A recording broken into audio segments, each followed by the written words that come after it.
For the first time, we are hearing from the family of a 16-year-old shot and killed during a Mobile police SWAT raid.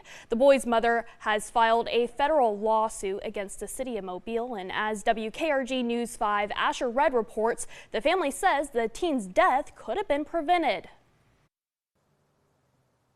It's been over a year since Randall Adjessom's brother was killed by Mobile police. We still hurt every minute of every day. In November of 2023, the Mobile police SWAT team raided a home on Sheringham Drive over suspected drug activity. They were looking for 18-year-old Randall Adjessom. Instead, they found 16-year-old Randall Adjessom. He just lovely and kind and protective of the family. He had a laser-sighted handgun when police busted through the front door before sunrise. They were doing this at 5:30 in the morning, which means there wouldn't have been anyone to answer the door if they had knocked, but they didn't do that.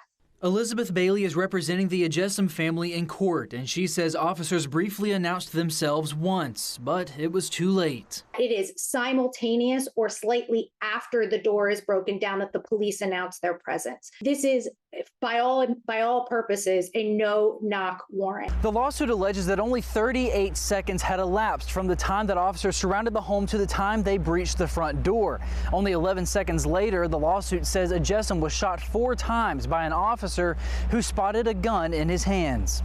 Bailey, whose team has watched the body camera footage of the raid, says Adjessom put his hands up and took a step back when he realized that the people entering his home were the police. That if you're doing a pre-dawn, no-knock warrant execution, that you are raising the stakes, and that is a more dangerous situation than it would be if it were a daytime knock and announce warrant execution. 4 minutes after the shooting, the lawsuit says officers dressed Adjessom's wounds. And despite a hospital being just 8 minutes away, the lawsuit says it took 40 minutes for Adjessom to get to the hospital. Meanwhile, Adjessom's 2 minor sisters, older sister, aunt, and grandmother were detained in the kitchen with no sign of the teenager. They were held in the kitchen without cause, without knowing that their son, brother, grandson was dying in the hallway just, feet away. Adjessom's death proved to be pivotal in changing Mobile police policy. Just hours after the raid, Mobile Mayor Sandy Stimson placed an immediate ban on pre-dawn and no-knock raids. Him growing up, he would